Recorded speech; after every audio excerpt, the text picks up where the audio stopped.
who couldn't bear to actually be in his presence, but would like to be able to see it. So apparently we have to just wait a moment before starting, so they can kind of wind it all up. I don't know. It's also being, if any of you get too hot and bothered, it's also being broadcast outside as well.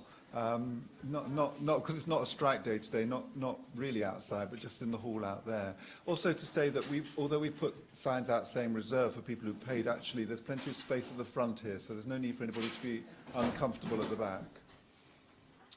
Okay, so I think I can get started. So welcome, so I'm Stephen Frosch, and I'm chairing this. I'm the chair of the Birkbeck Institute, of which the Institute for the Humanities is a constituent part.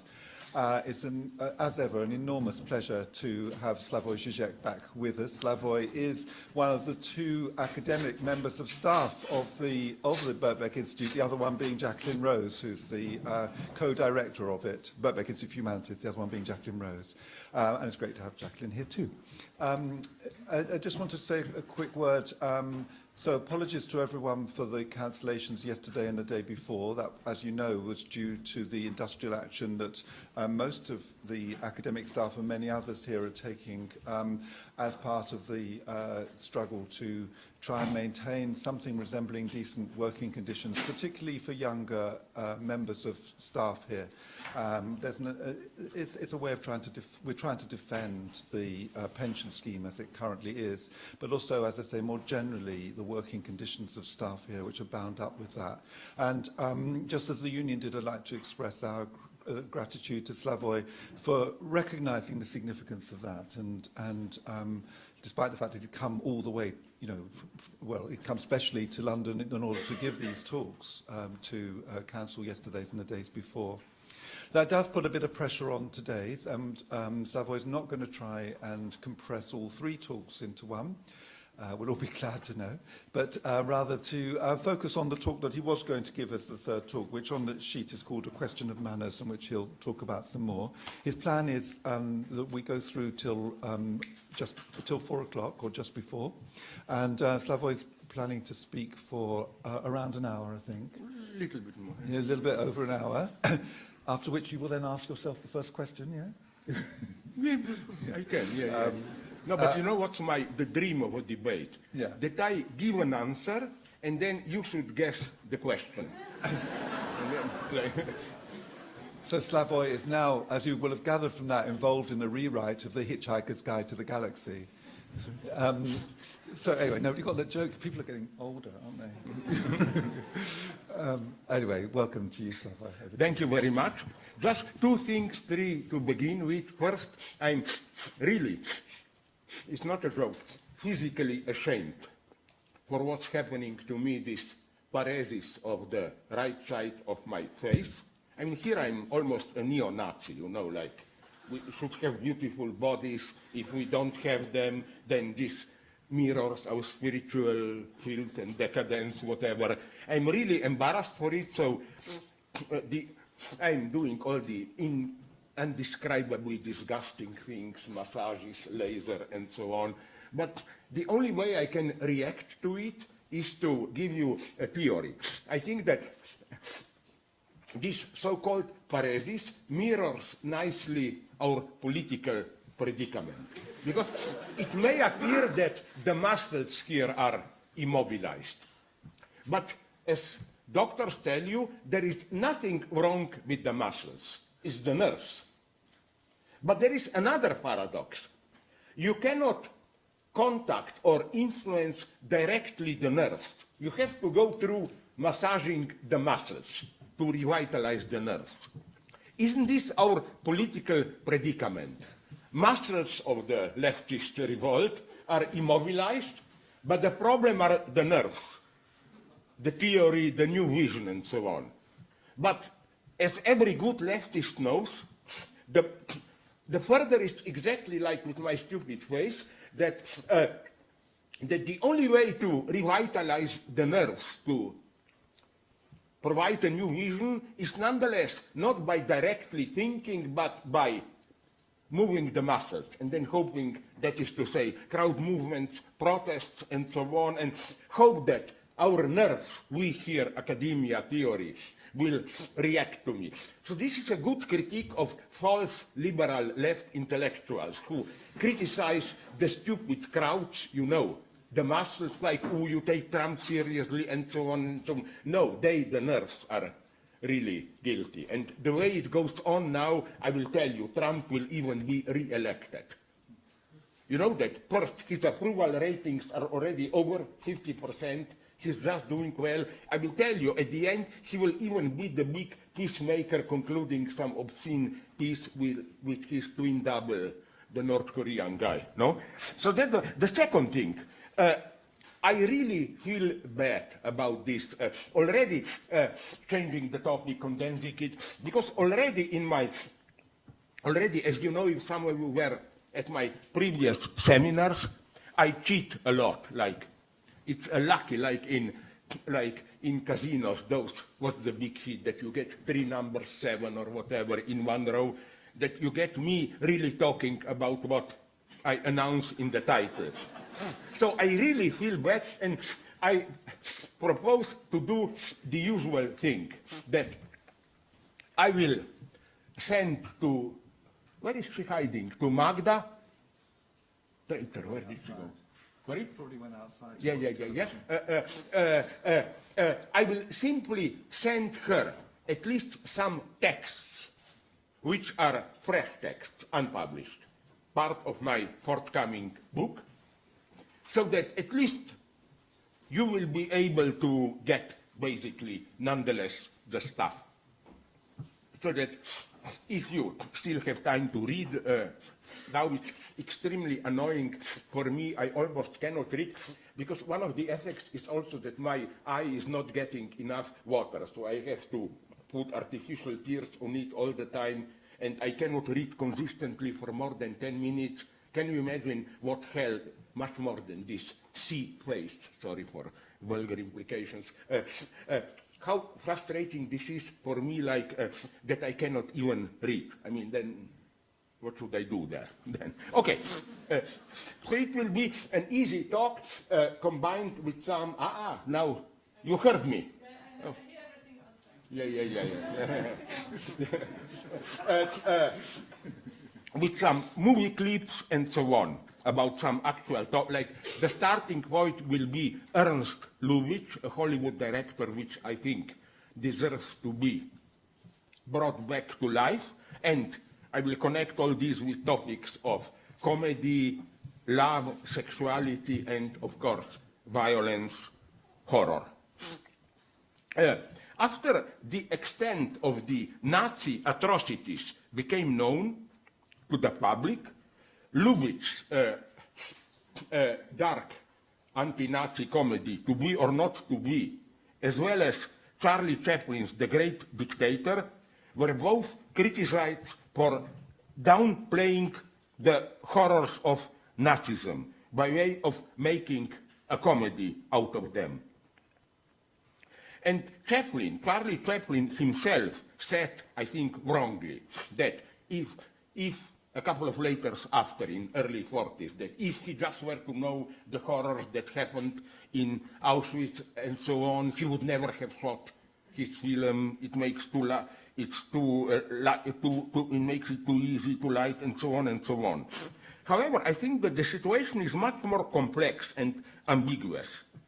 Isn't it that in a tragedy, I'm repeating an old point of mine, in a tragedy, victims retain a minimum of dignity, which is why when horror crosses a certain line, to portray it in a tragedy or as a tragedy is a blasphemy.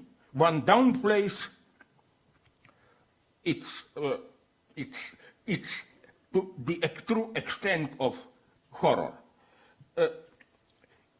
In Auschwitz or in Gulag camp and so on, victims were to such an extent dehumanized, deprived of their human dignity, that they can no longer be perceived as tragic heroes. There is something false to imagine this, let's say Auschwitz, a Nazi henchman approaching a Jew who then says, "You can kill me, but you will never take away my freedom," and blah, blah. It's false. You were too broken down there to do things like this. So again, my old point, no wonder that then some of the best films about concentration camps are comedies. And should we then be really surprised that the same goes for today's horrors? For example, I learned, it's a disgusting example, but that's my point, that when Sarajevo was under siege in early 90s, and you know, because of the Serb bombardment, they often ran out of gas. And the vulgar, brutal joke was, what's the difference between Auschwitz and Sarajevo? In Auschwitz, at least they never ran out of gas, and so on. I mean, it's vulgarity, but what I want to say is that it's not a simple disrespect. It's a desperate vulgarity and escape into comedy, the meaning of which is it's still too fresh, too traumatic to deal with it directly in all its horror. All we can do it is some kind of a desperate escape into humor, which really means we respect it, the horror of what's going on. We respect it too much to stage it as a pathetic tragedy. You know, all that humanitarian bullshit, like it was popular to say, I'm especially suspicious about this formula. In some sense, we all live in Sarajevo, you know, or this false, pathetic identification with victims, which of course means for us living comfortably in the West that precisely we all live in Sarajevo, yes, then I return to my flat and order some food delivery and so on. Is this secret pleasure? I can say that, but I know very well that I don't live there. So along similar lines is a story, maybe you know it, maybe I'm repeating myself, told to me, because I think that if you look at jokes from Lubitsch's masterpiece, To Be or Not to Be, they are, when he's at his most brutal, very similar to this Sarajevo story. And that's Lubitsch's greatness. He does not portray the Nazis as the usual idiots there. You know, these dumb idiots, ridiculously disciplined and so on. It's a nice detail that in To Be or Not to Be, these best one-liners are provided by concentration camp Erhard, an SS officer.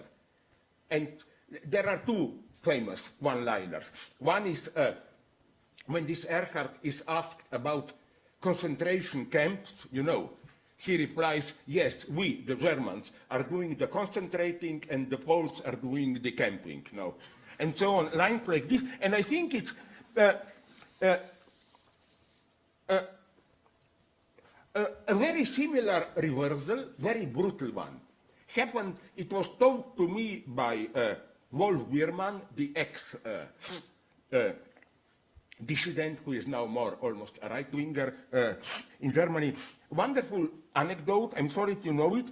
Immediately after the breakdown of communism, he, Biermann, went to some green meeting in ex-East Germany, and one group present there were some right-wing neo-Nazi ecologists.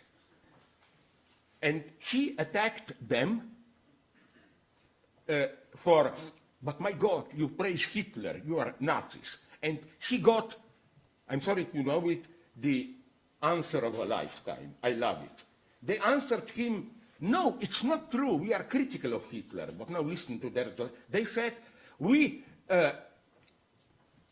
were green, ecology. They said, we are horrified at Hitler. We agree one should be balanced. Hitler did some good things, like getting rid of the Jews, Germany, and so on. But he also did so many horrible things, like building all the highways, electrification, and so on. So now we are, this is the pure spirit of Lubitsch, I claim. This brutal humor. And I think, Now comes my first clip, theoretically important. This Lubitsch approach has a deep, I'm not afraid of the word, ontological foundation. There is I'm sorry, it's not very funny, but the point will be clear. In one scene, in To Be or Not to Be, you see the hero of the film, this ridiculous Polish actor, Józef Tura, impersonating as part of a resistance operation the concentration camp Erhard, the Nazi guy. And he's questioned by a Nazi collaborator, and evading the question, you will see it immediately, Tura, again, masked as concentration camp Erhard, does in an absolutely exaggerated way this gesture of ha, they call me concentration camp Erhard, and so on. And you think, okay, this idiot cannot even play properly, he's exaggerating it. But then a couple of minutes later, you will see both clips. The roles are changed, and Józef Tura is dressed as another Nazi collaborator, questioning, confronting the real concentration camp Erhard. And in a wonderful subtle joke, the real concentration camp Erhard does exactly the same as his imitator, even more. He said, haha, they call me concentration camp Erhard, and so on and so on. There is a wonderful lesson in this. It is that it's not only that Tura plays Erhard. Erhard, in some sense, also plays himself. So let me show the first two very short clips, and if you are religious, let's praise. So long, I get suspicious of everyone. And so do I. So they call me concentration camp Erhard. Coming back to Mrs. Tura. Oh, let's forget about her. There's nothing mysterious about her. She's just a cheap little... So long, I get suspicious of everyone. And so do I. Yeah, okay? No problem. Wait a minute. I pressed too much and got rid of all of it. I will do it immediately. Documents, pictures, USB. Yeah. Sorry, I'm back here. Yes, everything okay? I'm here. No, don't worry. Now we get Tura. Oh my God, I'm so sorry. I'm really sorry. I know what I did wrong. I have to go here. Yeah. Life is hell, as you can see. Yeah. So here is just a clumsy actor making fun of Erhard. Now we have the real Erhard. Colonel, you're quite famous in London. You know what they call you? Concentration camp Erhard. Oh, they do they? So they call me concentration camp Erhard. I thought you would react just that way. Well, Professor, let's have your information. I think I could stand a glass of brandy after all. Certainly. Brandy. That makes me think of a very funny story which... Colonel... Oh my God, it doesn't matter. Okay, sorry. So again, this is what I like about Lubitsch, and where he is important today, is that, okay, what you saw here, you can still read it in some postmodern way. Everything is an irony, there is no substance, we just play ourselves, and so on, but saw the movie, you can easily, even legally, download it. You don't need even to go to Pirate Bay. And you can see that the implication of Lubitsch that I appreciate so much is that his lesson is not a cynical one. There is no love, there is no authentic relationship, we are just playing games. It's a much more subtle one. I think that the movie, To Be or Not to Be, again, the central figures are this Józef Tura, an actor, self-in-love, arrogant, and his wife, Maria Tura, and with Lubitsch, names are important. Joseph and Mary, Józef Tura, Maria Tura.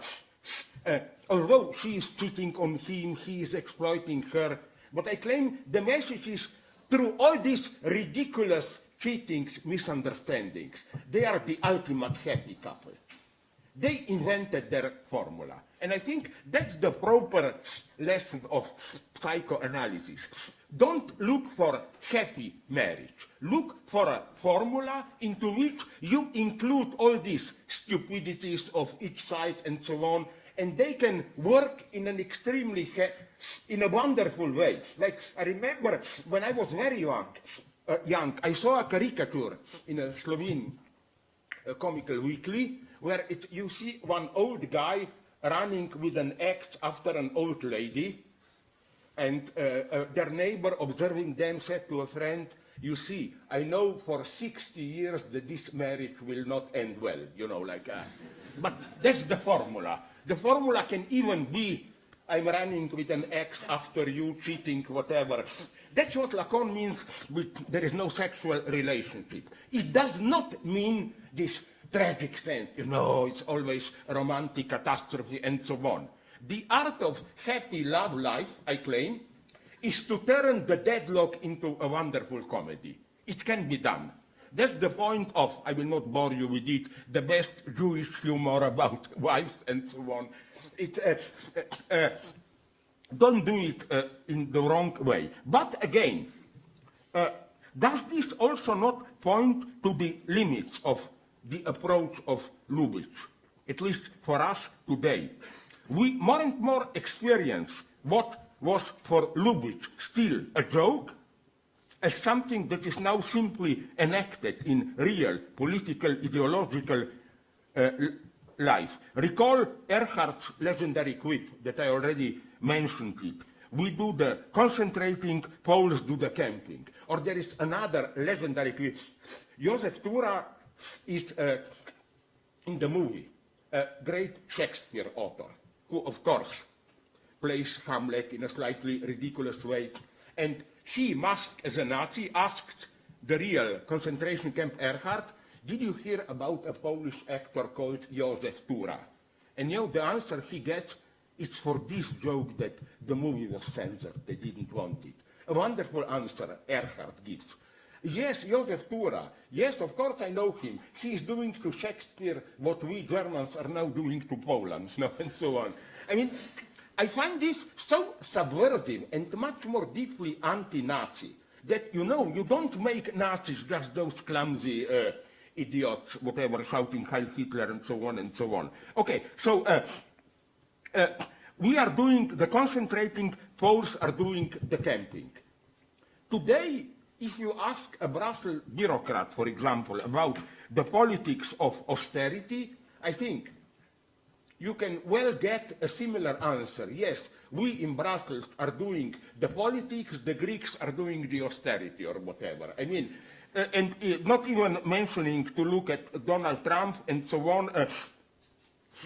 My point simply is how, and this is the sad experience of our lives today, isn't Donald Trump like concentration camp Erhard? Imagine Josef Tura as Alec Baldwin impersonating Trump, and that's why I think Alec Baldwin is a failure. I mean, Trump is already his own best comical impersonation. You cannot beat him. However, so again, the idea is this one, that the obscenity is getting so open today with Donald Trump, that this liberal irony and so on no longer works. But here I want to complicate things to understand what is going on today. Lubitsch was well aware implicitly that all this 1960s, 68 and afterwards, rhetoric, and rhetoric, I don't mean just words, I mean rhetoric which regulates our practice of dropping the masks, you know, this actor studio logic. We should drop masks of manners, behavior, be what you really are, and so on, is deeply misleading. Why? Again, in the 60s, I remember it from my own youth, it was fashionable to assert perversion against hysteria. The idea was, and nobody wrote about it, this was, I think, even a hidden anti-feminist agenda, not recognized as such of the 1960s 60s, when they dismissed hysteria as too compromising. You know, the idea was a hysterical subject that makes fun of the master, but secretly it demands a new, stronger master, while the pervert goes to the end. Or as even Freud says at some point, very unfortunately, a pervert does it in reality what a hysterical subject only dreams about. This is deeply wrong. For Freud, Lacan, and all proper analysts, hysteria is truly subversive. Perversion is simply the dark other side of power. Every power edifice needs a secret pervert. To truly undermine power, you don't do it through perversion. You don't do it through bringing out the secret underside. And here we discover a model of this, an awareness of what Freud says somewhere. It's absolutely crucial that although in perversion you bring out all the secret content, like you have, let's say, some dirty dreams, no problem, all obstacles fall away, you directly enact them. He says, Freud, that nowhere is unconscious more occluded, more impenetrable than in perversion. Which means that when you have the surface of good manners, blah, blah, and all these dirty dreams and so on, the true unconscious are not these dirty pervert dreams and so on. This gesture of liberation, bring it out, is false. And this especially holds today, where I will now first show you and then tell you a story, another image that I already mentioned it here the last time, but I'm sorry for repeating, it is crucial for my line of argument. It fascinated me so much that I even am tempted to call my next book Variations on an Ashtray in a Skopje Hotel. Skopje is the capital of Macedonia. You must know the story if you were already here. My wife is a chain smoker, so we demanded smoking room, and they said, sorry, smoking is literally, we got this answer, smoking is prohibited in this hotel, but no problem, you have ashtray on the table there. No, I think, if I remember it exactly, they didn't even say but. They simply confronted prohibition and its transgression as it's prohibited and you have the ashtray there. I'm sorry if you already saw this and it will not be a surprise for you, but I like this. Sorry, I'm a total idiot, so I have to go again through it. Open file. I hope it will be. Yeah.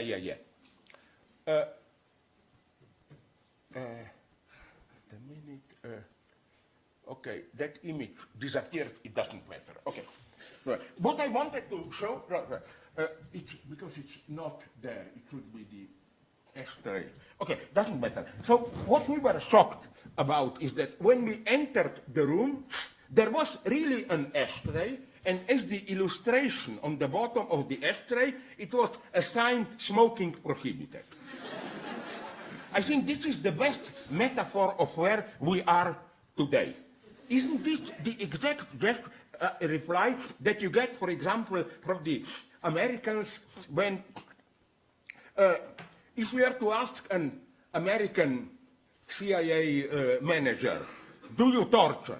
He would have said, no, torture is prohibited, and here is how you do waterboarding or whatever. You know, like exactly the same. And my best experience, I'm sorry if you know the story of this, is this was my paradise. When I was in mid-70s serving the army, the Yugoslav army. We have morning classes, and the first class in the morning was some ideological education, international law, socialism, doesn't matter. The topic on a certain day was what are the international rules of shooting, you know, with a simple gun. And we went through the Geneva Convention where it says that, I wonder if you know this, that still under international law, when you have a parachuter, you are not allowed to shoot at him while he is still in the air. That's international law, only when he touches the ground. Yeah, we wrote this down, we learned this. Then, I love this. By chance, the next class hour was about how to shoot. And it was the same officer. And it was kind of divine coincidence. The topic was how to shoot a parachuter in the air. With exact instructions, you know, how you take into account the strength of the wind, the movement, so that you must target it a little bit below and to what side. And one idiot, it wasn't me, pseudo-intellectual, asked the officer, but isn't there a slight contradiction, you know, like between this and the officer gave him a correct answer. He just looked at him with extreme contempt and said, you appear to be an intellectual. How can you be so utterly stupid? Do you really not get it? And so on and so on. What I want to say through these examples is something very simple. It's precisely that a certain type of law, rule of law, and its direct transgression, perverse other side, belong together. There is nothing liberating, emancipatory in breaking the law in the sense of, I don't know, shooting a parachuter and so on. It's part of the game. So here Lubitsch enters, because does this mean that we are in a closed circle? Does this mean that simply, if you obey the law, you're a conformist? If you violate the law, you are even deeper caught within the secret texture of the law? So what to do? Here I think, again, Lubitsch enters.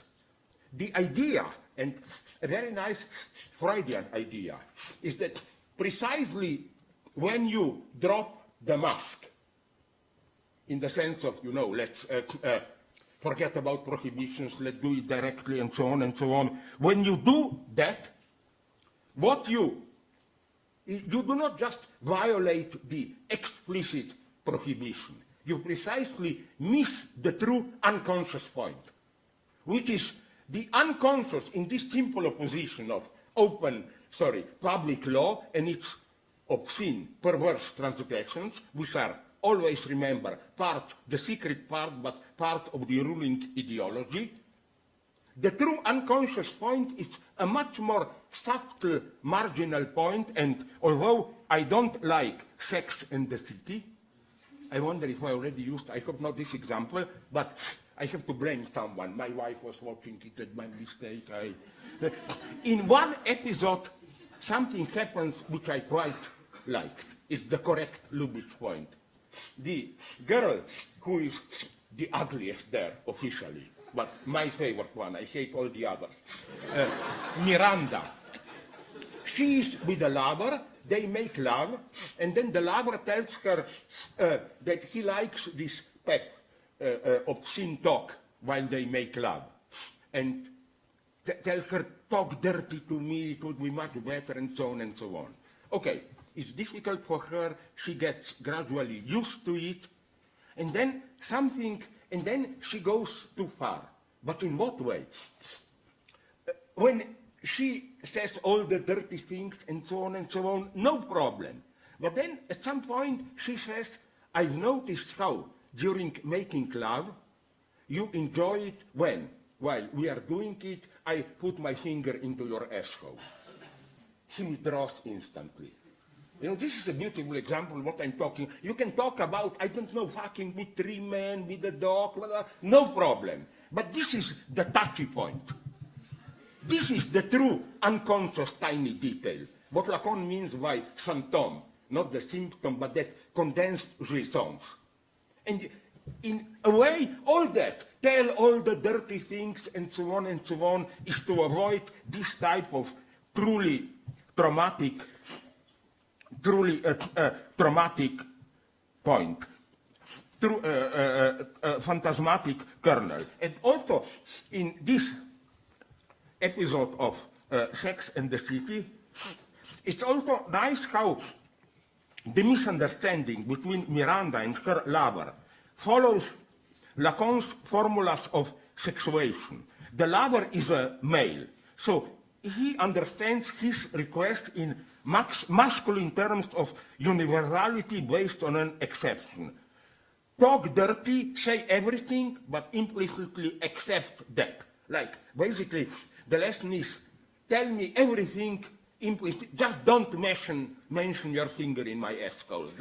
Just do it, you know, but talk about everything. Well, her logic is a correct one. It's a feminine logic of none-all with no exception. Just tell whatever comes to your mind without worrying if you say it all and whatever. That's not a problem. So again,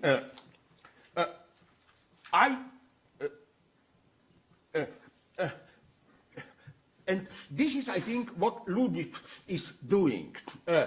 When he plays with appearances in his films, I will instantly give you a true, don't be afraid, I'm mocking, but for me it really is, a truly embarrassing, ultra-hardcore example of this. Don't be afraid, it's from Hollywood, but it's typically from, I think, 32, just before Hayes' Code. I'm embarrassed. I wonder if you will share this to see this movie. It's with Maurice Chevalier, from 31, sorry, The Smiling Lieutenant, where you have, of course, sex, love affair, and you have, of course, playing it with doors. Everything happens behind the closed door and so on. But what I find so fascinating is that you have an obscene moment, but the obscene moment is not that you go behind the door, but the obscenity which explodes in front of the door. I will show you 2-3 clips. Again, it's important that this movie, later it vanished for 4 or 5 decades. It was just before Hayes' Code. It begins with a wonderful Lubitsch scene of around 3 minutes of introduction where, without any big words and so on, just a guy delivering a document approaching a certain door, and from this you see that somebody lives there, an Austrian officer, and that he doesn't open the door. Then a lady comes up, knocks the correct code on the door, she is left in, and sometime later exits, obviously sexually satisfied, so you learn everything. In a very discreet way, just focusing on a door, that the guy is an Austrian officer, a bon vivant, seducing ladies, and so on and so on. Then, after all this, we move inside, but not to see sex, but, and this I really find it embarrassing, just watch it. The guy, played by young Maurice Chevalier, sings a song celebrating his sexual pursuits, but in an extremely obscene way. All is based on the parallel between sexual act and shooting at the military. Like, we do conquer, we shoot, women, blah, blah, blah, and the ultimate obscenity to illustrate ejaculation, erection.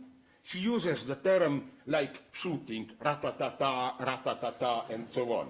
I mean, the obscenity is extreme.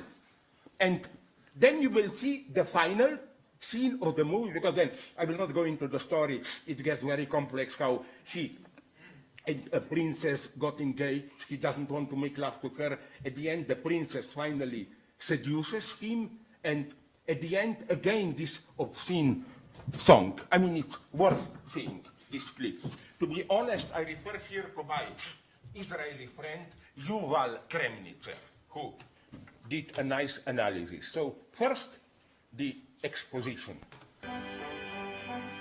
This is the beginning, I think.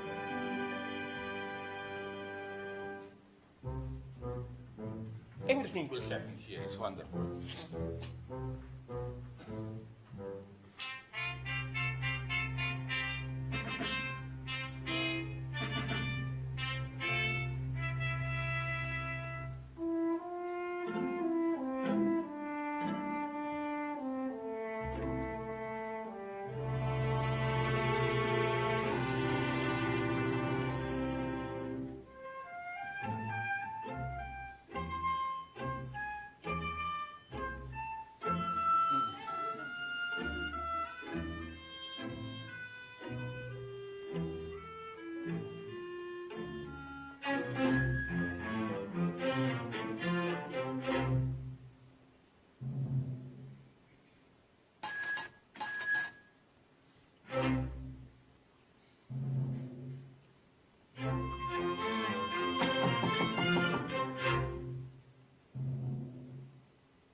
now I will try to do it somehow. I'm sorry, obviously I'm an idiot, so what I will do is, how do I get out? I will go to open file. Okay, I will go here to the second one.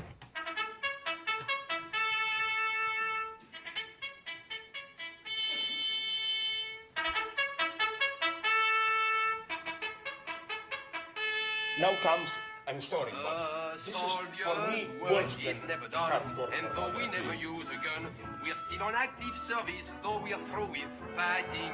For when a lady takes the field, she knows the guards will always yield, and every man deserves a medal every night. Two arms, we are used to night alarms. We're always facing powder. The girls give in, we weaken, but we win, and march home feeling prouder. We're on a parade each evening in the park. We're not afraid to skirmish in the dark. We're famous near and far for our ra-ta-ta-ta-ta-ta-ta. Toujours l'amour in the army. We give the girls a ra-ta-ta-ta-ta-ta when we go out campaigning, and they give us a ra-ta-ta-ta-ta-ta, and so we are not complaining. For years and years we've battled every night. They'll pension us when we are too old to fight. We are the boudoir brigadiers with our ra-ta-ta-ta-ta-ta. Toujours l'amour in the army.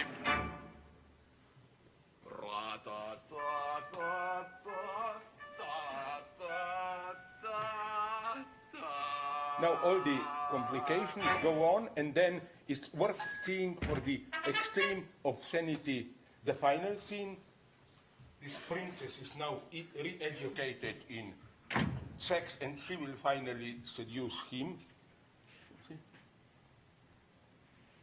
Anna, is this you? No. This is Mandelbaum and Gruenstein.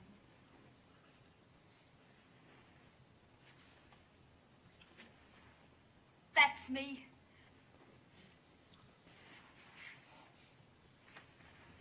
And that's me again.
At home, my ra-ta-ta-ta-ta-ta, there'll be no more campaigning, and she'll find me ra-ta-ta-ta-ta-ta, and so I'm not complaining. I found a new commander to obey. I must report for duty right away. She'll never pension me.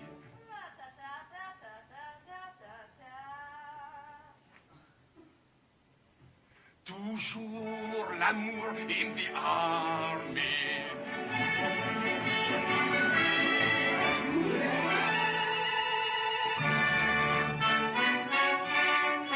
You know, if you ask me, movies like this should be prohibited. No, because you see what is the so-called erotic tension here? It's not simply that we know that ratatata means ejaculation, the movements, and so on.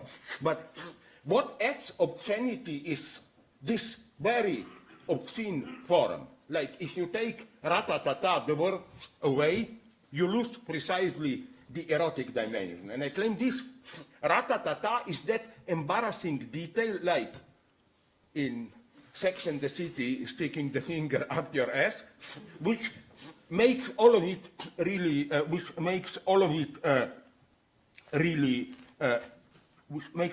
really embarrassing.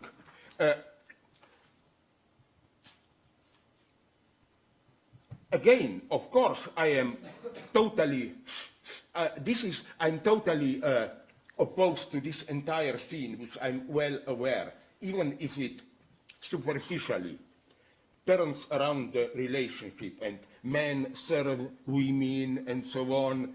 It's really male chauvinism at its worst, and also it's not yet Lubitsch. I think the mature Lubitsch would never have shown this directly. But again, the insight is the right one, that the true obscenity are these details, finger up your ass or ratatata, even the words, which add surplus enjoyment to what otherwise would have been simple animal copulation or whatever. Now I come to my central problematic topic, which is why, and this is, I think, the best example of Lubitsch's avoiding immediacy, mediation.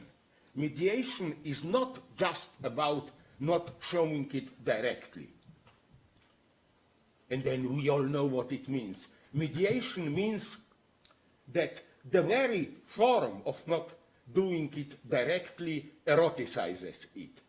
I will give an example which I mentioned here 5 times, but only now I got a nice clip. Open file. It's a very short one that I mentioned from that movie, Brust Off, the short clip. You will see it immediately. Just. Do you want to come up for a coffee? I don't drink coffee. I haven't got any. It's so simple. I mean, it's so stupidly simple. But what happens here is not just she doesn't say directly, but this very detour eroticizes the situation.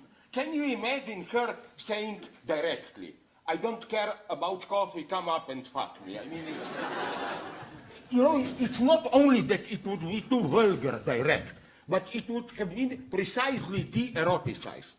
And Lubitsch was aware of this, that the true obscenity resides precisely in these obscene gestures. And I found, I don't have time to develop it now, the latest example. Are some of you aware of it? Now the latest product on our markets, I love it. This is the market publicity dialectics at its best, so-called light phones, as opposed to smartphones. How they subtly mobilize the entire critical ideological point that smartphones really enslave you and so on. Light phones are very small cell phones reduced to just the elementary. Phone calls and you can check email and alarm clock, whatever. But the publicity is incredible. It says something like, it's a phone which respects you and gives you your freedom. You are not all the time. It basically sell it as a defense against superego. If you have a real smartphone, you're all the time nervous. Check the Twitter, Facebook, this, that. No, it allows you, they even use this term, to spend more quality time with those about whom you really care. It gives you, and I like this so much because the implication is, they say it, you can leave your smart home at home, your smartphone. So it's so nice. First, They tell you, oh, you can have a smartphone, you can do everything, and so on and so on. And that's the beautiful Hegelian dialectic of publicity. Then you have to get another phone to free you from all the bullshit that was involved. And they make it still clear you need a smartphone. Just if you want a little bit of freedom, you can escape from it and have just the light phone and so on, you know. And again, it's almost like this coffee, no coffee, you know. It's the same logic. Like you get a smartphone, but then you get rid of the smartphone and you feel free. And they use all this publicity, all this. It sounds almost Marxist, like the message is all this technology which apparently liberates you is really enslaving you. You become slave of it. So why not get rid of it, return to your respect? It's even one of the publicity slogans is a phone which respects you, which gives you back your dignity.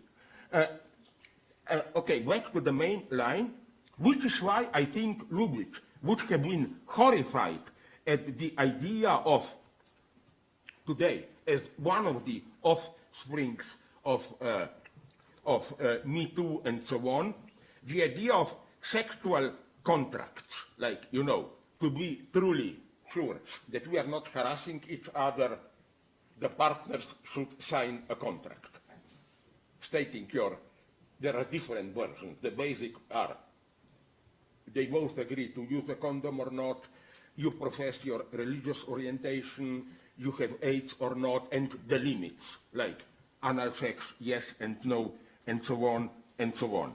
Well, I have problems with this. I will not repeat my old usual points. I will just like to focus on some more new points. In replying to those who insisted on a difference between Weinstein, brutal rapist, and Louis C.K., Me Too activists claim that those who say this have no idea about how male violence works. Like, I read this literally in my book, who are we to say that Louis C.K. showing you his penis and masturbating can be less violent than somebody really brutally raping you? That it can be emotionally as bad as that. So we others have no right to tell women what is, how she feels, and so on and so on. They always refer to feeling. Don't tell a woman how she feels. Here problems for me begin. Are they aware that they are reproducing the classical Cartesian anti-feminist cliché, women feel? That is to say that while men can reflect, women feel. And they cannot move in a way beyond their feelings. A woman doesn't even, cannot move, so her feeling should be the ultimate measure. Then another topic I want to enter here. Maybe some of you know I got engaged in this strange debate. I even didn't mean to criticize him so much, which, ironically, I mean, one of the greatest thinkers of 20th century, Jordan Peterson, no? And a guy attacked me ferociously, his partisan, and quoted, and it almost sounds convincing. He quoted as he of course totally misread me, and in a way I was satisfied, because usually I'm perceived as the guy who is secretly anti-feminist, Islamophobic, whatever. But now that I clearly attacked Jordan Peterson, the reaction was that I'm just the usual politically correct guy who believes in women's enslavement and so on. And then as the ultimate argument against me, he said there is one phenomenon which ruins the entire argumentation about women resisting their submission, 50 Shades of Grey. It's, as the guy claims on TV, you can find the clip, it's a novel written by a woman, about a woman, and immensely popular against women, and a novel depicting women's submission. So how to answer this? Of course, we should at any price avoid the cheap pseudo-psychoanalytic counterclaims in the style of these novels like 50 Shades of Grey make it clear that even women who appear to demand emancipation from male power are effectively in the thrall of a profound unconscious masochist desire. You know, this stupid old claim, women who demand emancipation are just frustrated women and who secretly also long to be brutally late or whatever. I think that the first thing to do is, and it was already done, I'm not saying anything new here, just repeating the point, to take a closer look at what 50 Shades of Grey does. It does not imply enjoying actual subordination, but enjoying a fantasy of subordination, which is by far not the same thing, and should in no way be interpreted as a call for actual subordination. Again, my old point, you know, if there is one thing that psychoanalysis teaches us, it's that if you fantasize about something, the most brutal thing there is could be if somebody from outside imposes on you this fantasy. And I'm here, I think so, truly pro-feminist. I resist the usual temptation to say, so the women who fantasize about being brutally mishandled are really dominated by, they just internalized male patriarchy. No, it's much more ambiguous. I think that Deleuze made this point, how in masochism, at least this Sacher-Masoch theatrical masochism, the so-called victim is the true master. Deleuze was right to emphasize that there is no symmetry between masochism and sadism. It's not, I, a masochist, want a sadist to mistreat me. No, I want a slave to do exactly in the contract signed what I want him or her or whatever to do to me. In this sense, I'm almost tempted to say that there is some kind of a, although it's a horrible movie, secret emancipatory dimension in 50 Shades of Grey. It's usually, masochists are supposed to be men who wrote a scenario like in Sacher-Masoch, Venice in First, who wrote a scenario for the domina. You know, you do this to me and so on, exactly written theater. Why should only men be doing this? I see 50 Shades of Grey, at least up to a point, as a woman assuming this role of writing the scenario with the right to withdraw at any point, and so on and so on. Then the standard, yes, so then the second thing that you notice in 50 Shades of Grey is that precisely there is a contract, and that violence is not, I mean, I knew a lady in Slovenia who was in real hard feminine masochism among women, lesbian, and she said, if this is violence, my God, and so on. So it's all gently staged, and so on and so on.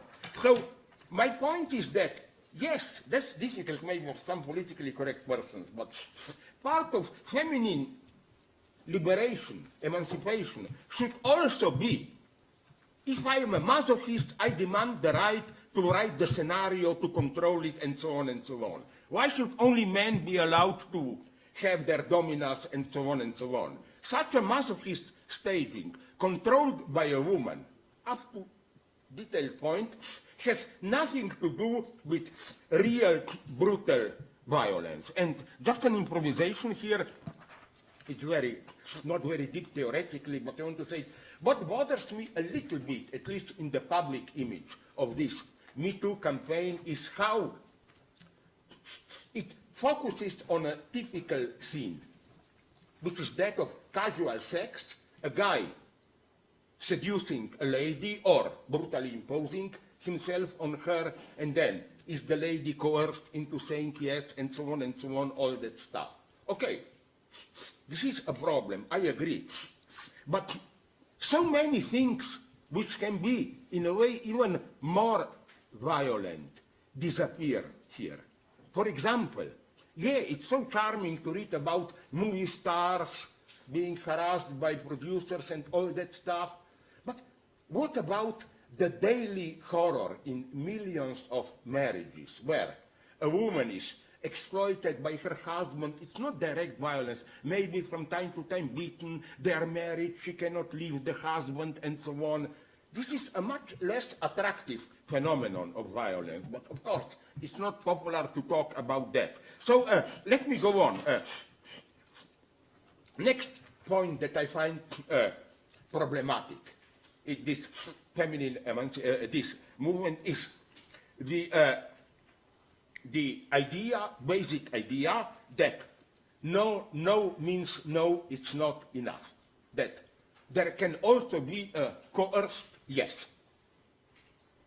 I totally agree with this. Let me read you a quote and then do my critique, which is not critique in the sense of denying anything that's there, just to show where another dimension of violence resides. A quote from a report of this in a long essay published online on The Guardian. Quote, badgering someone into quasi submission might technically be within the law, but it is not the road to a happy sex life, and it may no longer protect a man from public censure.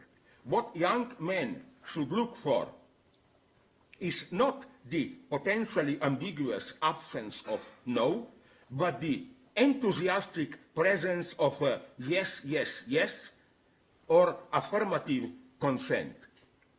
In 218, no means no is totally antiquated.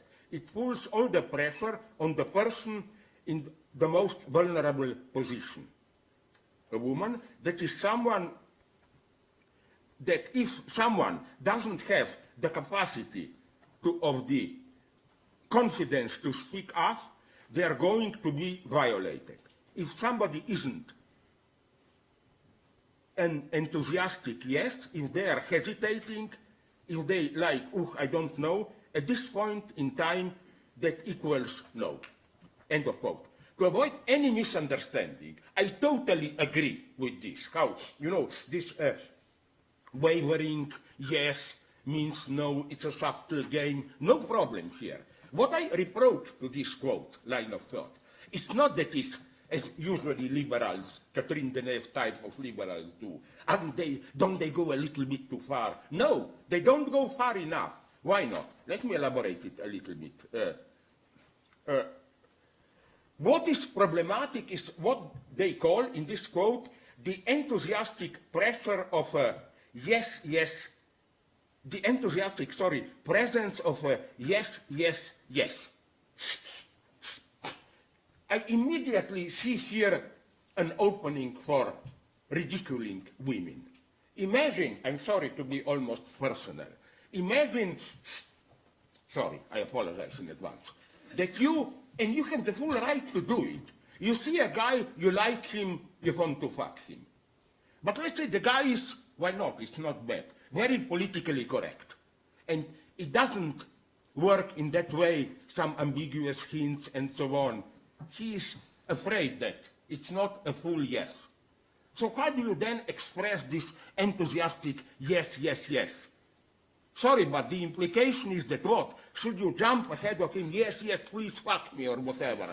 I mean, the whole point of seduction is that this formula, enthusiastic yes, yes, yes, is so ambiguous. You don't do it in this way. It doesn't work. Or another problem that I see here, the other part of this logic is how they say every person should have, partner in a sexual act, should have the right to withdraw at any moment. My God. Do these people know how sex life really goes on? From numerous friends of mine of both sexes, I heard for decades, I hear stories of how this right to say no, yes, I am for this right, but we should be aware how it can be used for extreme, brutal, emotional violence. I know men, disgusting men, who boasted to me how their strategy is to really arouse a woman. You are naked with her, she is all, sorry for the vulgarity, wet and so on. And then when she is really into it, you say, not in this word, but de facto, sorry, now I lost interest, I want to use my right to withdraw. Or women doing the same and so on. Can you imagine something more brutal than arousing your partner, giving him all the, and then use this as the utter humiliation? This is what fascinates. So my point, you got my point, is not, no, this means we can rape women. I'm not crazy. It means just that there are no simple formulas for conduct which guarantee it, that there will not be violence. That's sexuality. Every ambiguity, every rule can be, in this sense, can be turned around. And this is where I find problematic. Did you read it? I found it a little bit depressive. Did you read now Monica Lewinsky joined Me Too campaign, and she claimed, as it is predictable, that she was really a victim of Bill Clinton. I mean, she admits she made the initiative and so on, but she said she was young, she didn't know what she was doing, and since Bill Clinton was first in position of power, the most powerful man and much older than her, he should have rejected her and put her at her proper place, as she said. I find this logic pretty terrifying, because it, first, what did she do wrong? I mean, one problem is marital fidelity. Okay, if you believe in that, and I tempted to believe in that, she was obviously, by trying to seduce Bill Clinton, in some sense unfair towards Hillary. I consider this as a serious argument. But if you abstract from this, she just enacted her desire, and probably Bill Clinton's political power was part of his attraction for her. She wanted to be effed by that guy, and she acted on it. What's wrong about this? Why shouldn't a woman make the initiative, and so on? But what I find so suspicious in her defense is this presenting women as, so even when a woman, as she was, when she was Bill Clinton's, whatever, that in some office in White House working, that even when she is totally active, she is really a victim. I don't like this false innocence. It reminds me of an old story that I repeated often here, you must remember it, that about in what happened in Australia some 10 years ago, where a woman was raped walking alone on the street, is a Muslim woman by a series of guys, and then some top is Muslim authority there blamed the woman. He said, he used that infamous metaphor that if you leave a piece of meat unwrapped on the street and dogs eat it, you would not blame the dogs. You would have blamed the idiot who left the meat there. And of course, the parallel was in the same way. If a woman, although she was not naked, walks on the street, if she gets raped, even if men are active and she is raped, she is totally responsible. She should be punished. But isn't a symmetrical reversal, it's not quite symmetrical, power relations are different. But nonetheless, isn't there a symmetrical reversal with regard to this, with regard to what Monica Lewinsky did? In both cases, she was active, the way the man undoubtedly raped a girl in Australia. But the interpretation is, even if she is active, she is innocent like the man, because the object of their activity was the one which really instigated the act. Now, I'm not, sorry, should we cut it off? What's the secret message? Tell me. Does it concern me? Jacqueline has made the following point. Yeah. You ready? If the topic is sexual harassment, it should be a conversation. What do you mean by this? That women also... So there should be some kind of possibility of coming back on the topics, on the way in which you're addressing this topic. Yeah, but I'm not making a general point about it. I don't think I here presented some kind of a... I think I even did in some sense, maybe we'll disagree, something which is not totally dissimilar to what, because of my eye problem, I wasn't yet able to do it. Something similar to what you did. I was told that you did a good text for London Review of Books about all these ambiguities of Me Too and so on. Because again, let's make it clear. My point is not women are exaggerating and so on. My point is just how precisely, because of the utter ambiguity of sexual tensions and so on, you cannot guarantee anything in this direct way. It can be turned around and so on and so on. But okay, but I think the point that Jacqueline's making, can speak for Jacqueline, yeah. is one about process here. Process in the sense? One about process in the sense of who speaks about sexual harassment and the way in which that's taken up. I agree, but I would be very afraid to draw from here a conclusion that women have some big kind of privilege here. I think that my utter line of defense here, not of men, would be that the way to address all these harassments would be to bring in men as victims, not victims of women, but I claim that every time when men are violent, in some, now I speak for men as myself, in some sense they are themselves, a rapist always in some sense enacts his impotence, or typical example in Mexico.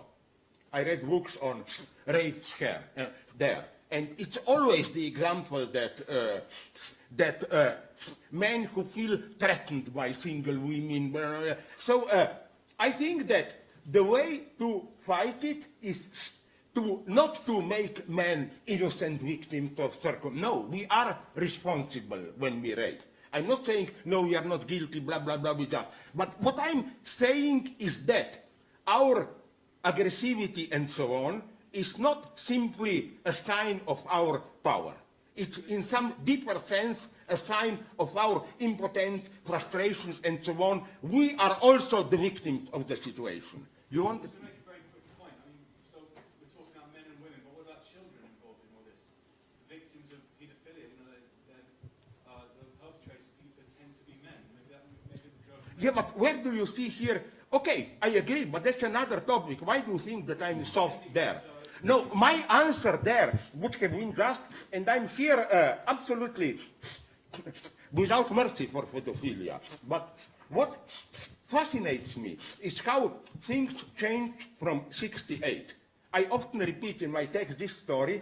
How do you know that in late '60s, early '70s, French journals published a proclamation, public call, signed by all big names, Sartre, Foucault, not Lacan, goes to his honor, Althusser, name them, claiming that incest and child sex the prohibition should be abolished, that there will only be sexual liberation when parents will be able to have sex with their small, not yet adolescent children, and everybody signed it. So I would like to point out how this changes, how strange that a thing which at that point was generally accepted in the French media as liberation is now the ultimate horror.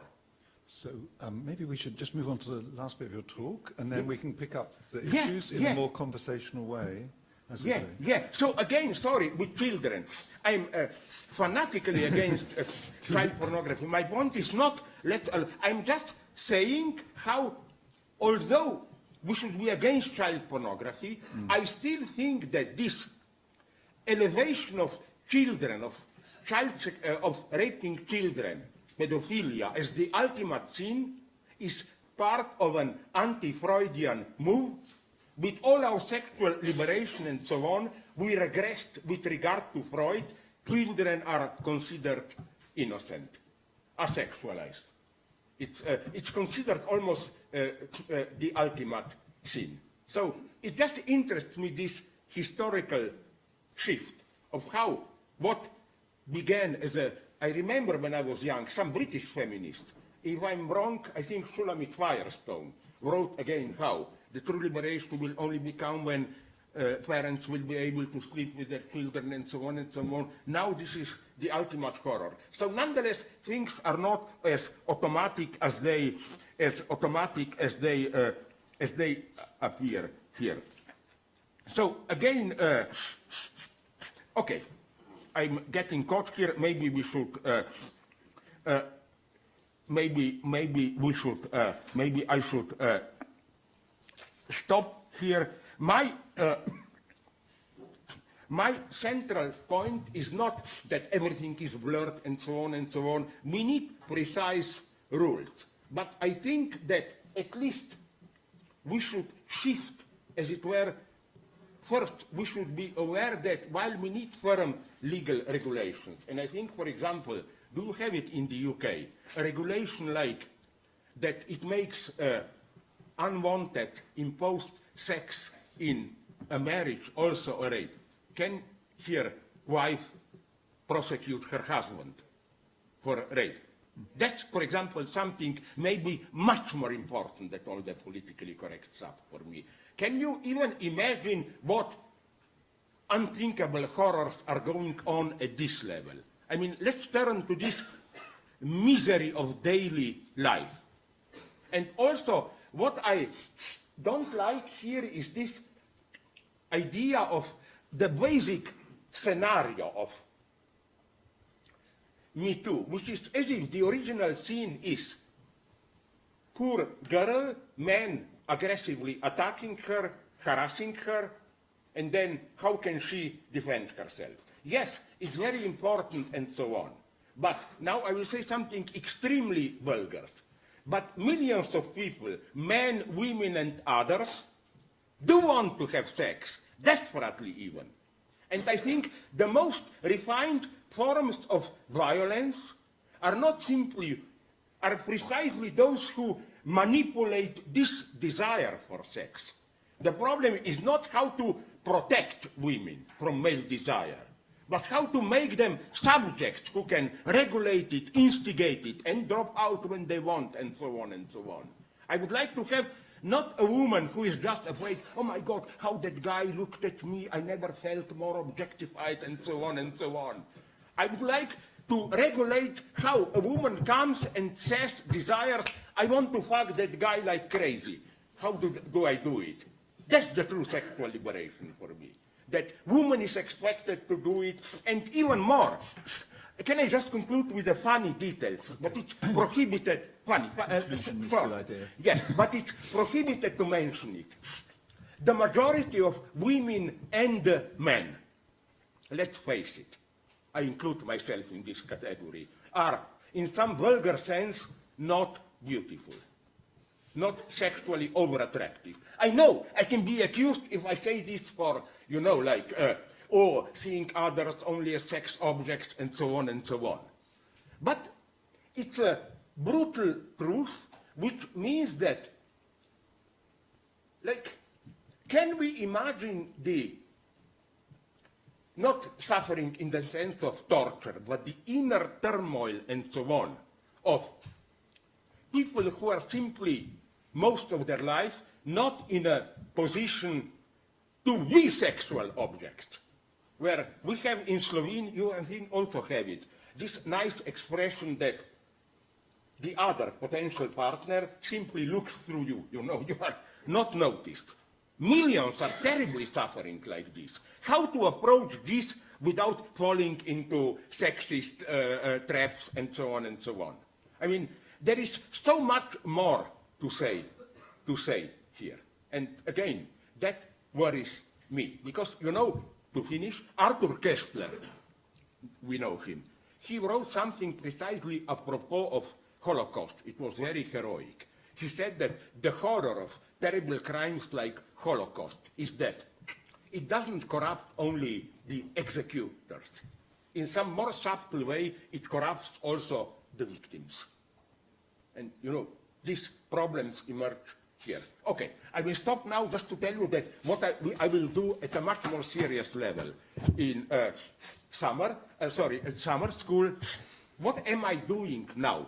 This may amuse you, serious, is to address finally the big metaphysical questions.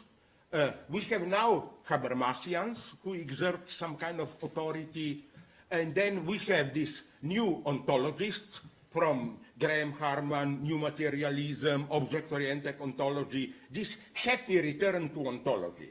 I think it all began with Deleuze.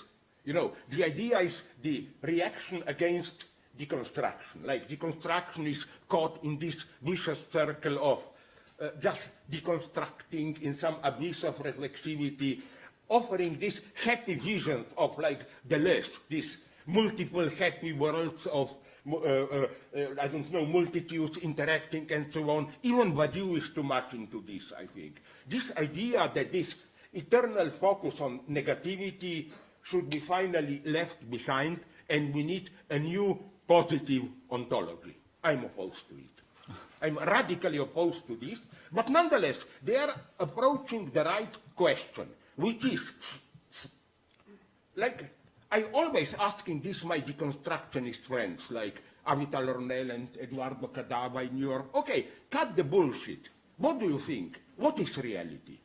Can we even ask this question? Are things out there in the world? Do we subjects constitute it? And so on and so on. And what I get from them is usually just some social symbolic constructive. Very difficult to talk about it. Isn't reality as we know it always constructed through social practice and so on and so on? That's not enough. So I will try to approach directly, and my result, to provoke you sexually even, will be that, don't laugh, I'm not crazy, that sexuality is our privileged contact with the absolute. Don't laugh. I'm not becoming, in my old age, a new ager. I'm not saying when you are in the orgasmic trial, there you glimpse divinity. No, quite the opposite. Sexuality, I mean it in a Lacanian sense, that the basic ontological feature is the inconsistent antagonism of reality, and our basic experience of this constitutive failure, incompleteness of reality is sexuality.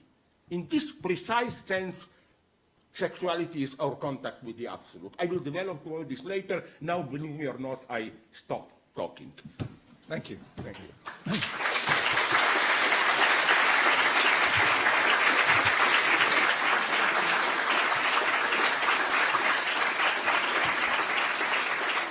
Okay, do you want to reply directly, please? Before we get started on the question, I think Jacqueline wants to come in, and I also wanted to just ask you something before. Is that okay? Very briefly, I'd like to hear you say something about limits. I was in I don't know if you saw the film The Last Laugh, which is about, it raises the question, it's a film about the question, can you make jokes about Auschwitz? And there's a wonderful exchange in it between Mel Brooks, you know, the producer's film about comedy about Nazis, and Sarah Silverman, the American comic. Sarah Silverman gives this absolutely, well, what could I call it? I don't know, horrific Holocaust joke at an awards ceremony for Mel Brooks. And Mel Brooks says, look, I can make jokes about Nazis, but I can't make jokes about Auschwitz. I admire her, but I couldn't do that. I'm just interested in whether you think there is anything that's outside the limits of what can be commented on, what can be joked about. There obviously are limits. For example, if you ask me, I will be very personal. My personal equivalent to that, but horror equivalent to that, stick finger into your ass, is I read somewhere, and the industrialized form shocked me. You know that one of the things that Germans, for the use of torture in camps, produced massively is, like, you know, those machines simple to break nuts and so on, eggs, balls, squashes.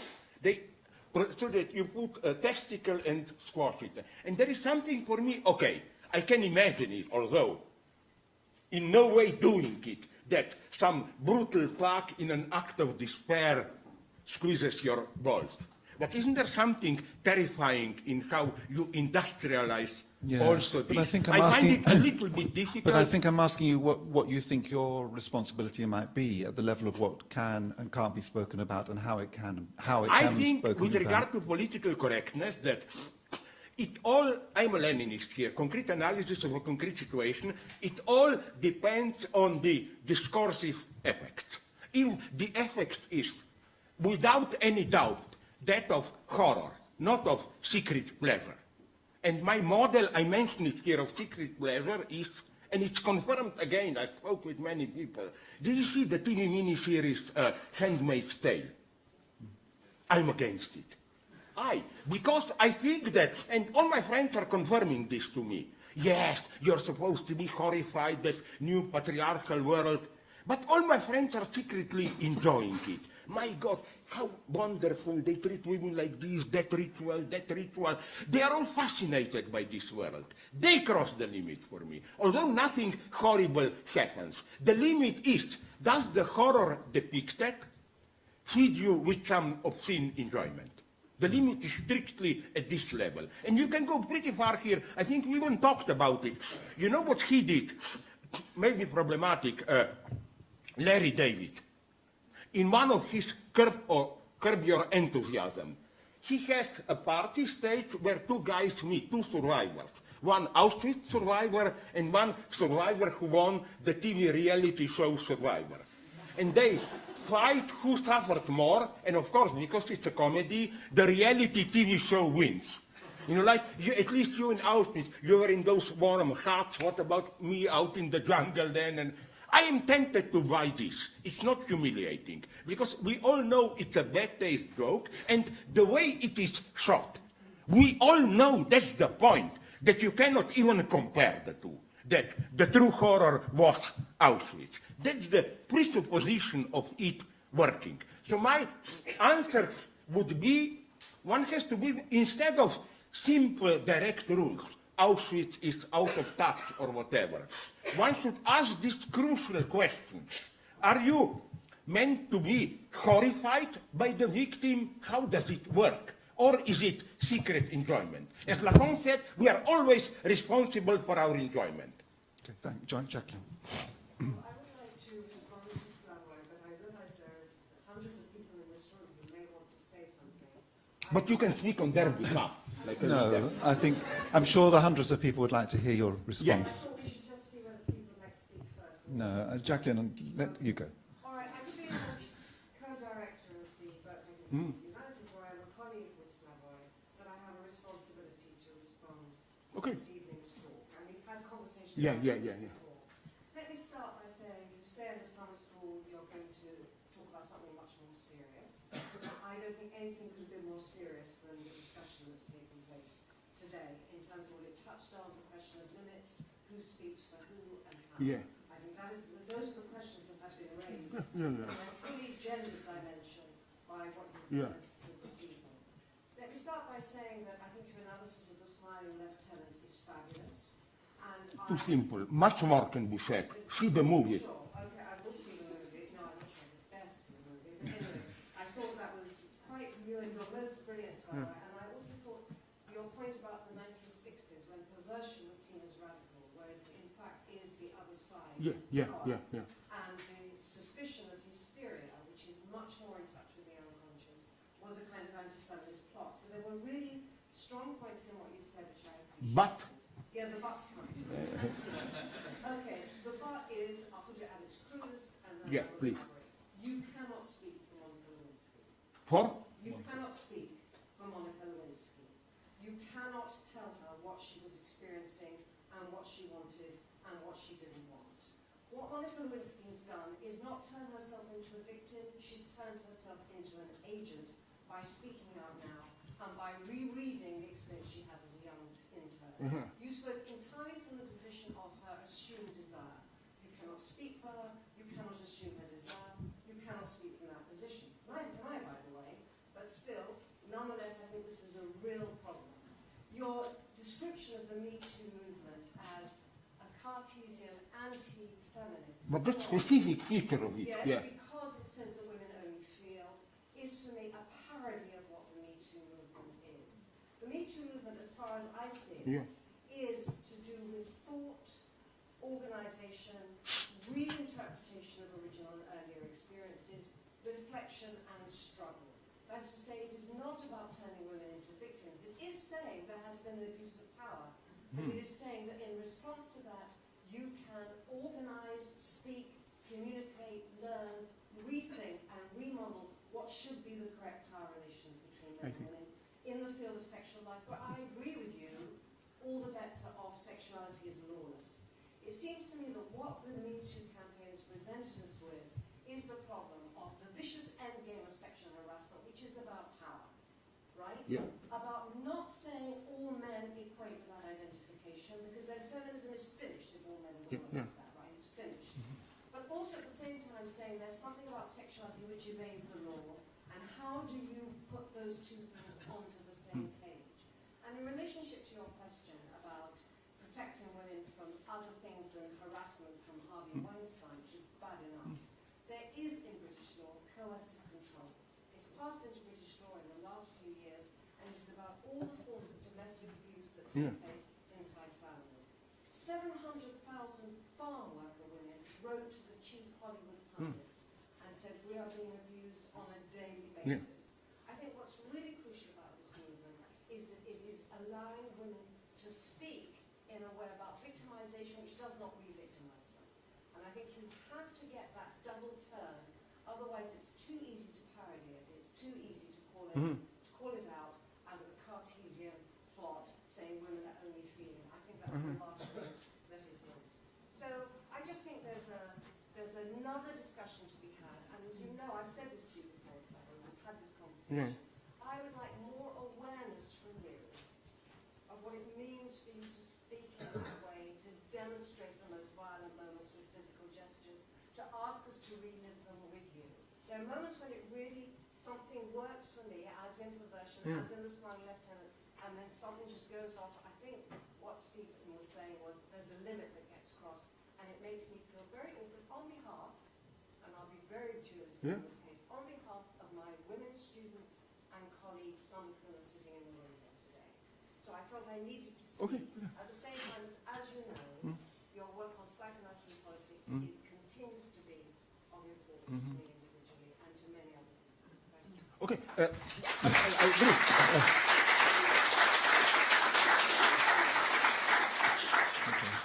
I agree.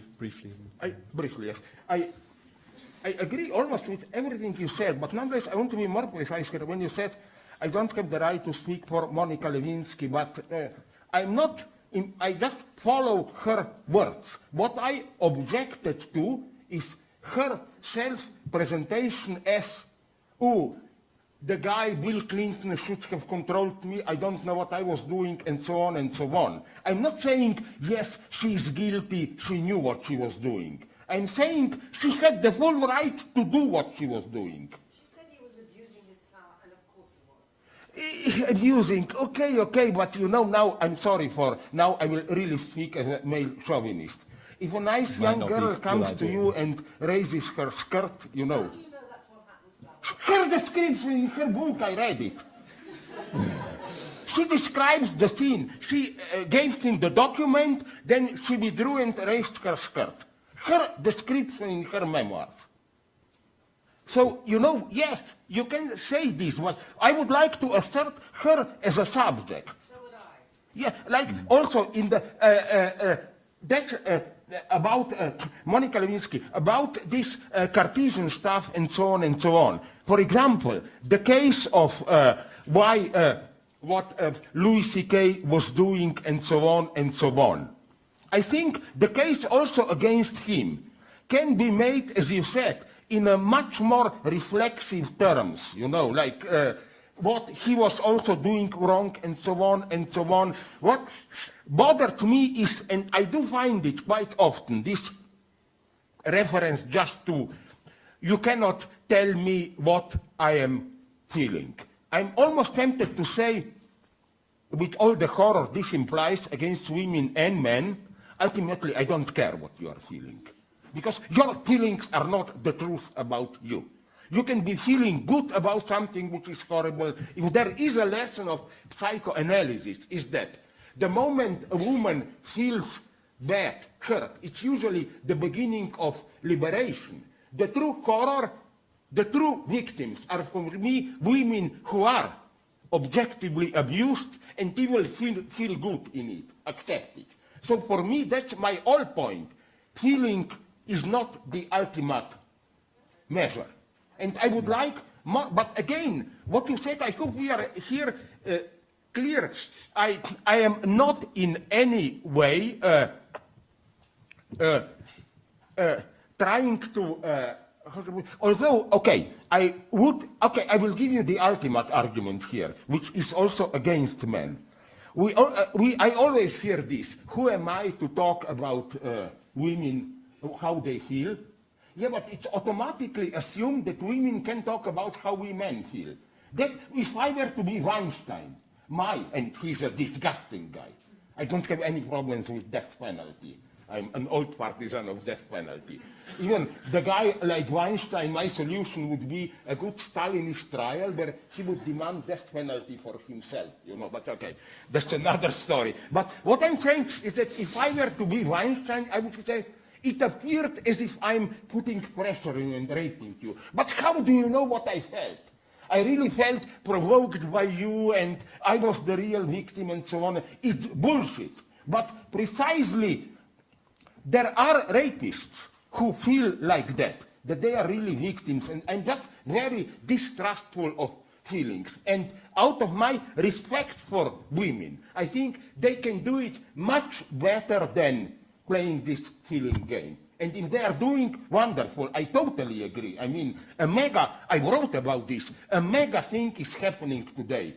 Basic rules are changing, which are just not just bourgeois society rules, which are basically rules of thousands of years, I would have said. Something profound is changing, and it's a wonderful thing. My only worry is that it will be somehow like that light phone, smartphone recaptured by the... can I make a personal political remark to you, friendly? You remember you were up here the last time we had the debate on South Africa. This is now causing me sleepless nights. I would like so much for them to succeed. Now, as you probably know, ANC decided to dispossess white farmers. I pray day and night that the result will not be against their will through Western manipulations, a new Zimbabwe, and then again, all white liberals saying, we love blacks, but you see, they always screw it up, and so on and so on. I'm so worried. And I'm not secretly a racist enjoying it. I would love them to succeed. But I'm so afraid. Do they have some connections there? This is important. Sorry, I'm not... do they have a precise plan how to do it? I mean, don't you agree this is maybe the crucial event? If they succeed or fail, it's in a way the moment of truth of all this African liberation. Sorry, this is not our topic today. Just quickly, We share an interest in Yeah. South Africa, which is the question of the redistribution of the land and the failure to address the economic injustice in South Africa has been at the heart of the Fees Must Fall and the Rose Must Fall protest movements in South Africa. It is the issue. It is the issue. I don't have an answer to whether, if they go down that... But we agree that it's the issue, and not just of South Africa, of the entire region there. We'll see if other people want to come in. I thought a few might. Yes, okay, let's go for lady there and then Jean, yeah? But lady there first. Maybe we'll collect a couple of thoughts. I actually agree broadly with what you said about Me Too, so I don't think that, Jackie, just because you're a woman, you have the right to speak on behalf of all women. But anyway, that's fine. But she didn't imply that. No. That wasn't the claim. Anyway, my question about psychoanalysis. I'm a trainee in psychoanalytic psychotherapy, and as well as reading Freud, Klein, and so forth, we have to do these seminars about risk, child protection, suicide, And all these occasions where we have to stop being analysts and call the police or call the public service. So for me, this is deeply problematic because we're actually told, you know, your confidentiality with your Amazon has a limit. So I was wondering what you thought about that. I know you were interested in philosophy or psychoanalysis and perhaps not so much practice, but... No. This is my limit, to tell you, to enter real psychoanalysis. Muscles and the nerves, right? The practice of psychoanalysis, philosophy or psychoanalysis. I was interested in what you said about Freud and, you know, going back to a pre-Freudian idea of era. For me, I was thinking about the state, and the neoliberal state is actually very intrusive. It doesn't sort of invest in education and housing, but it does intrude in people's lives. So I was wondering what you thought about that. Slavoj, let's just hold it. Let's get Jean's question as well. Could you just pass the mic over? Thank you. This is just to add to the discussion about Monica Lewinsky. Yeah. I'm thinking of Lacan's use of Socrates and Alcibiades to think what happens with transference and seduction in a situation.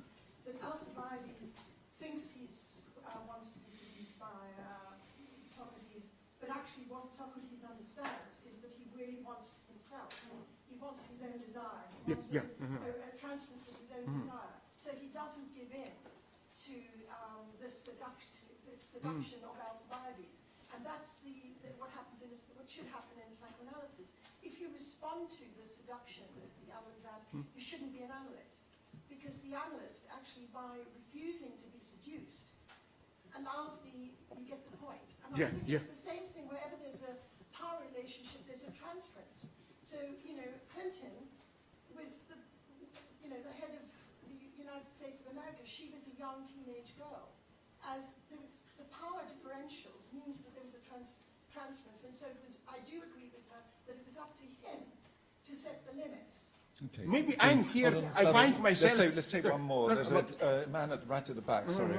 Magnus got, and then if we can take those three. Yeah. You speak into the microphone. Okay. So what is your opinion on the complete negative ontology, such as of Max Stirner, so considering all things that are physical just to be thrown away, which... So a bit slow, a bit slower. I didn't get, sorry, please, repeat. Yeah, I'm sorry. Okay, so what is your opinion on the complete negative ontology, such as of Max Stirner, which denies completely all fixed concepts? Okay, thanks. So two there that connect together. One is about the role of the psychoanalyst or psychotherapist and when it's discarded in the context.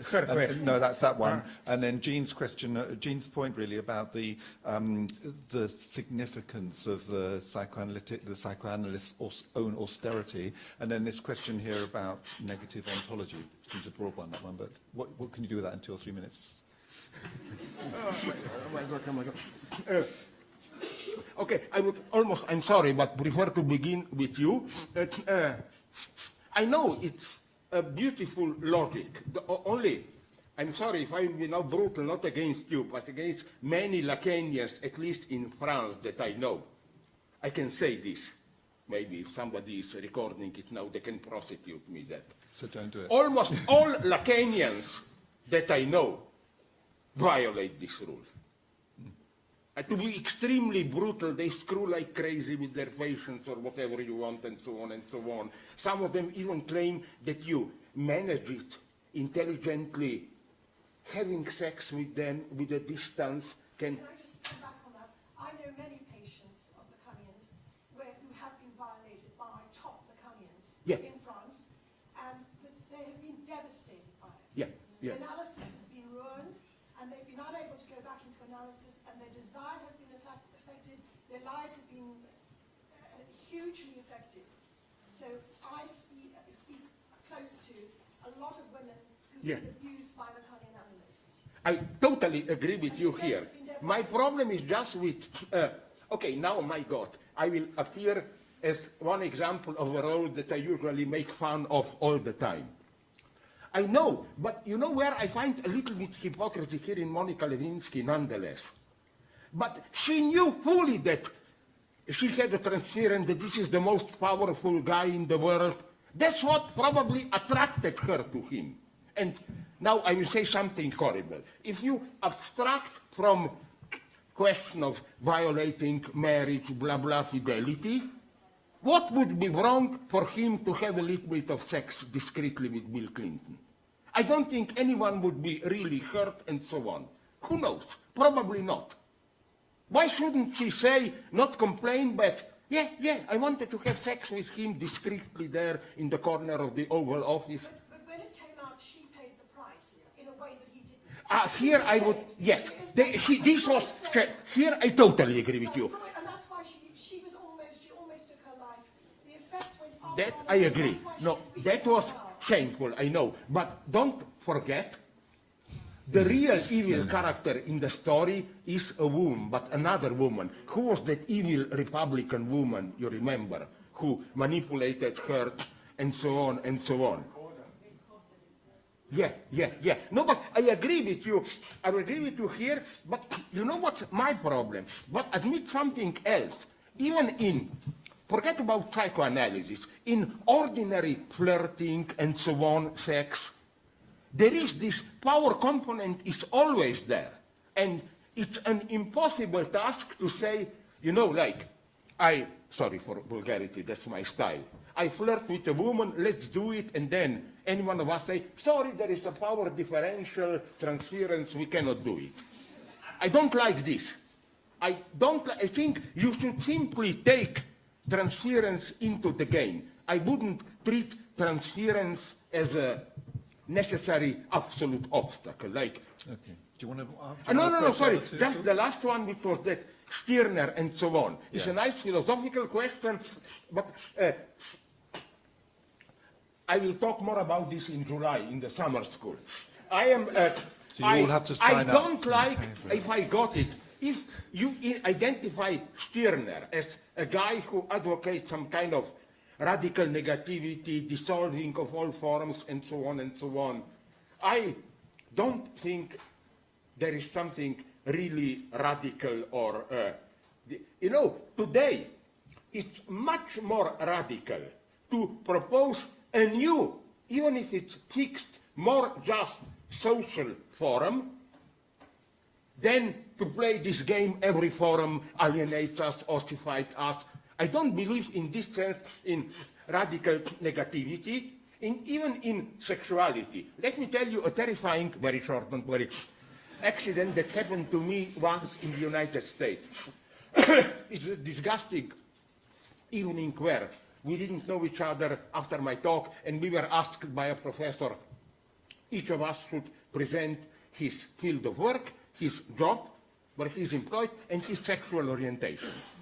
And I exploded, like, fuck you, first you tell me how much you earn, because this is typical American. The guy will tell you when he had sex the last night, no problem, but you ask him, okay, what's your family fortune? How much do you earn? How they treat you as if, no way. But okay, then a lady there said, I am joyously bisexual.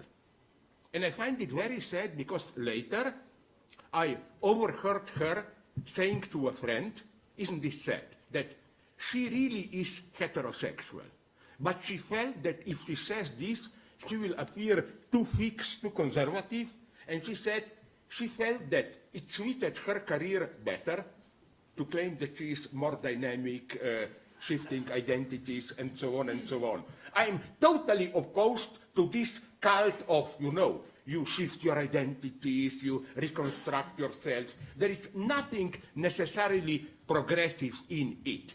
I have the great achievement of the left was not me to fluidify relations. Capitalism is doing enough of it, but to invent a new steady social forum with which functions and so on. I'm all for forum, stability, good manners, whatever. And the first one, I didn't quite, I'm sorry, I like the question, but I maybe lost the point. Freud, all that stuff. When does the analyst step out of role? When should the analyst step out of role? Or what do you think about it? That's the problem. You know what's the problem? And I spoke with some analysts in France who were not bad analysts. The problem is that and Freud experienced this already with Wolfman and others, that once you are an analyst, de facto, it's almost impossible to really do it. To say, okay, now you're in analysis on a couch, I resist transference, blah, blah, blah, but then we meet in dinner, during dinner, and in a way, if you are an analyst, you are always an analyst. Although formal, you can say we play the game of stepping out, but there are limits. Like, okay, to be vulgar, but not in a personal way. Let's say that you, nothing personal, just you. No? You have a beautiful patient, a girl whom you desire. You cannot say you resist her advances during course, and then you say, but can I invite you to dinner, and then you do everything, you know. It's not just because of some professional ethics, but, and I remember, I will tell you a detail, not a dirty one, but it's typical. I remember when I was, unfortunately, in analysis with Jacqueline Miller, and I had at the beginning a very strong transference, then in some public big reception, I met his father. And it caused me sleepless nights. Because my idea was that somehow a person like Miller, the analyst, shouldn't have a father. How can he have a father there, you know? And I told him that it totally disturbed me. So, you know, it's too easy to say, oh, forget it, now we are not in analysis and so on. No, in some sense, you are always. The analyst is the analyst, and you cannot simply say, Baba, now I can pinch you, I'm not an analyst or whatever, you know. But what? So it's a privileged role. Sorry? It's like some kind of privileged role. You wouldn't say that about many other things. Yeah, but it's more or less, that's what Lacan at his best emphasizes. The truly great analyst appears at the end to disappear, not to remain a charismatic product, but really the shit, the excrement of the process. A true analyst is not that when you finish the analysis, oh my God, it's the ultimate. You really, the transference should be over. She's scum, somebody who just... And the problem with analysts is that they are the problem often. I hope you had the same experience in analysis. They don't like this last step. They somehow like very much to remain the charismatic point of transference. And so this is the true ethical. But when you mentioned me, look, my old joke, let's be serious. Can you really imagine me as an analyst? I mean, if you can even imagine me being your analyst, then you must really be crazy and you need you know what I mean? Like, I resist so much the idea of it. First, I'm, in a loving way, I hope, brutal, cruel. Me, can you imagine me listening to another person for more than half a minute, you know? Me listening there. Second point, I am not interested in dirty details about other people. It's just personal field. Fuck off. As an analyst, I would tell, my analysis would be, forget about how you saw your father screwing your mother, whatever, but tell me about second book of Hegel's logic, about passage from reflexive determination to determinate reflection, you know. That would be the real trauma for me, is some conceptual past. I'm very naive here, and I think that ultimately, I hope we agree here, Freud is absolutely, and Lacan, against this vulgar form of desublimation, in the sense of it's all really about sex and so on and so on. No, Lacan absolutely believes that there are spiritual forms which should not be reduced in this vulgar way to some sexual desires. Like Lacan explodes when you tell him that feminine spirituality, in the sense of being a non-convent feminine mysticism, should absolutely not be accounted for in these vulgar terms, you know. The woman wanted to fuck, she screwed it up, now she entered. It's an authentic, subjective position. It's very important to keep this. The psychoanalysis does not mean that every sublimation, in the sense, vulgar sense of escaping sexuality, is a kind of a repression or escape from it. If we can learn anything today from today's mess, is that promiscuous sexuality is, as a rule, an escape. They are really trying to escape from something. Good, thank you. I don't think we're going to have time for another round. So just to say, if you really want to engage in conversation with Slavoj, sign up for the summer school. It's really cheap. No, and it's really worth doing. But can I give you just one advice? And one piece of advice from Slavoj to leave us from my with. own book, I have to make propaganda, but I don't think it's so good. Incontinence of the Void. Read a book, it's selling better than mine. Alenka Zupančić, What is Sex? It's an incredibly condensed 100 pages resume of her thinking of sexual difference and so on and so on. This is the prospect project that me and my gang are engaged in.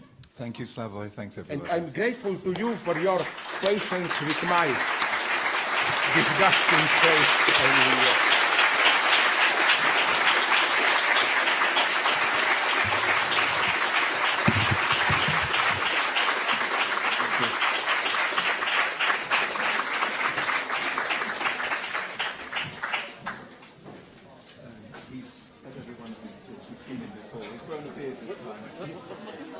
No, he hates me because